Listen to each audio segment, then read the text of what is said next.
राष्ट्रगीत एक साथ शुरू।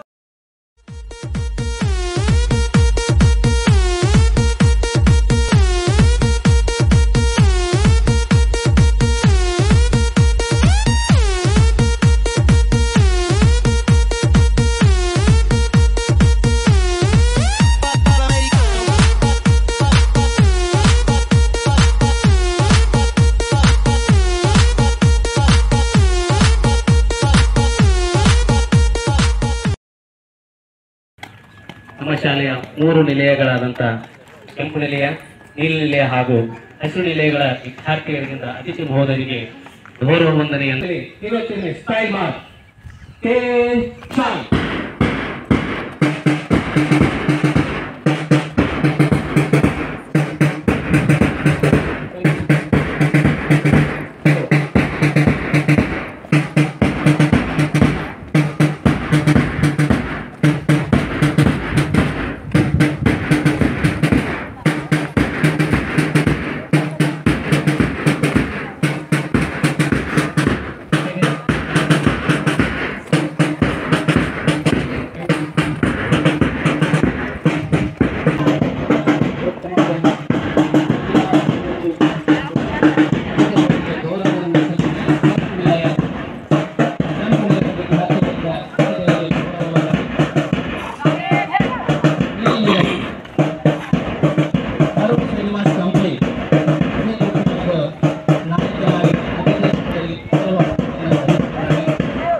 ಸ್ವೀಕರಿಸಿದಂಥ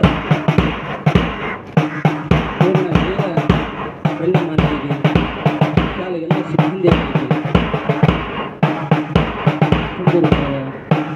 ಅಭಿನಂದನೆಗಳು.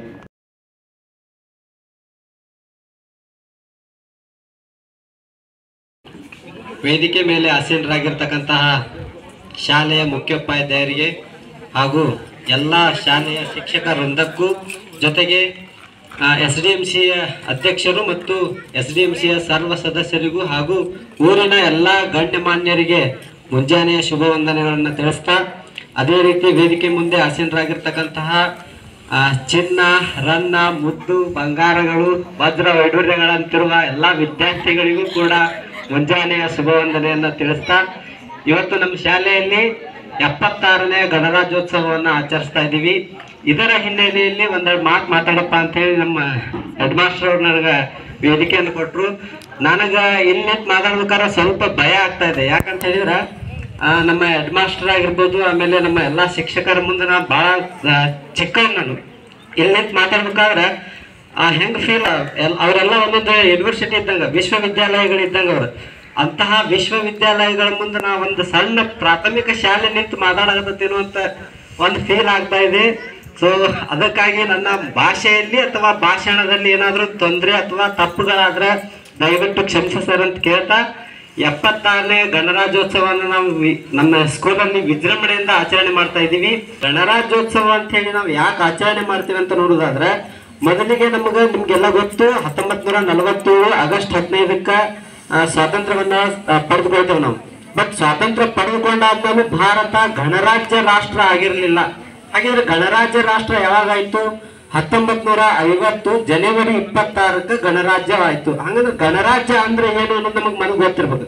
ಗಣರಾಜ್ಯ ಅಂತ ಹೇಳಿದ್ರೆ ಯಾವ ರಾಷ್ಟ್ರ ಸಂವಿಧಾನದ ಅಡಿಯಲ್ಲಿ ಸರ್ಕಾರವನ್ನ ಜನರೇ ರಚನೆ ಮಾಡಿ ಆಡಳಿತವನ್ನ ನಡೆಸ್ತಾ ಇರ್ತಾರೋ ಅಂತಹ ರಾಷ್ಟ್ರವನ್ನ ನಾವು ಗಣರಾಜ್ಯ ರಾಷ್ಟ್ರ ಅಂತ ಹೇಳಿ ಕರಿತೀವಿ. ಸೊ ಗಣರಾಜ್ಯ ರಾಷ್ಟ್ರ ಆಗಿದ್ದು 1950 ಜನವರಿ 26. ಸಂವಿಧಾನದ ಕರಡು ಸಮಿತಿಯನ್ನ ರಚನೆ ಮಾಡ್ತಾರ. ರಚನೆ ಮಾಡಿ ಅಲ್ಲಿ 7 ಸದಸ್ಯರನ್ನ ಒಳಗೊಂಡಂತಹ ಒಂದು ಸದಸ್ಯರ ಕಮಿಟಿ ಆಗತಿ. ಆ ಸದಸ್ಯರ ಕಮಿಟಿಗೆ ಬಾಬಾ ಸಾಹೇಬ್ ಅಂಬೇಡ್ಕರ್ ಅವರನ್ನ ಅಧ್ಯಕ್ಷರನ್ನಾಗಿ ನೇಮಕ ಮಾಡ್ತಾರೆ. ಬಹಳಷ್ಟು ದೇಶಗಳ ಸಂವಿಧಾನಗಳನ್ನ ಅಧ್ಯಯನ ಮಾಡಿ ಆಮೇಲೆ 36 ಗೌರವ ಡಾಕ್ಟರೇಟ್ ಪದವಿಗಳನ್ನ ಪಡ್ಕೊಂಡಿರ್ತಕ್ಕಂತಹ ಅಂಬೇಡ್ಕರ್ ಅವರು ಈ ಸಂವಿಧಾನವನ್ನ ರಚನೆ ಮಾಡಾಕ 2 ವರ್ಷ 11 ತಿಂಗಳು 18 ದಿನ ಕಾಲಾವಕಾಶವನ್ನ ತಗೊಂಡ್ರು. ಇಷ್ಟರ ಮೇಲೆ ಗೊತ್ತಾಗತಿ ನಮ್ಮ ಭಾರತ ಸಂವಿಧಾನ ಎಷ್ಟು ಬೃಹತ್ ಸಂವಿಧಾನ ಅಂತ ಹೇಳಿ.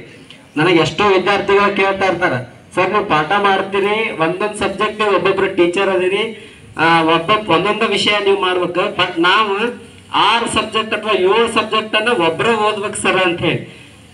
ನಿಮಗೊಂದು ಗೊತ್ತಿರ್ಲಿ, ಎಲ್ಲಾ ಟೀಚರ್ಸ್ ಆಗಿರ್ಬೋದು, ಎಲ್ಲಾ ಮಹಾನ್ ವ್ಯಕ್ತಿಗಳಾಗಿರ್ಬೋದು, ಅವರು ನಿಮ್ಮ ಏಜ್ನಾಗ 6 ಸಬ್ಜೆಕ್ಟ್ ಅನ್ನ ಕಲಿತ ಇಲ್ಲಿಗೆ ಬಂದಿರ್ತಾರ, ಅದು ನೆನಪಿರ್ಲಿ. ಆಮೇಲೆ ನಾ ಹುಟ್ಟಿದ ತಕ್ಷಣ ನನಗ ನಮ್ಮ ಅವ್ವ ಬಂದು ಕಿವ್ಯಾಗ ಹೇಳಲ್ಲ, ನೀ ಇಂಗ್ಲಿಷ್ ಮಾಸ್ತರ್ ಆಗ್ತಾ ಇಂಗ್ಲಿಷ್ ಒಂದ ಓದು, ಸಮಾಜ ಮಾಸ್ತರ್ ಆಗ್ತಾ ಸಮಾಜ ಒಂದ ಓದು ಅಂತ ಹೇಳಿಲ್ಲ. ಹಿಂಗಿರುವಾಗ 100 ದೇಶಗಳ ಸಂವಿಧಾನವನ್ನ ಅಧ್ಯಯನ ಮಾಡಿ ಬಾಬಾ ಸಾಹೇಬ್ ಅಂಬೇಡ್ಕರ್ ಅವರು ಭಾರತ ಸಂವಿಧಾನವನ್ನ ರಚನೆ ಮಾಡಿದರು.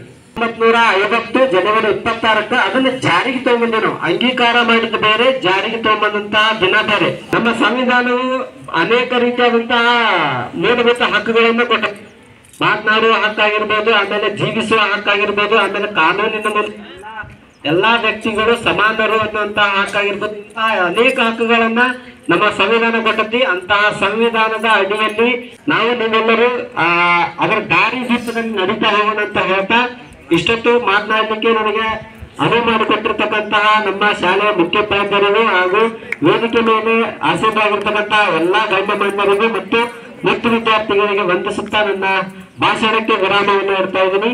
ಜೈ ಹಿಂದ್, ಜೈ ಕರ್ನಾಟಕ.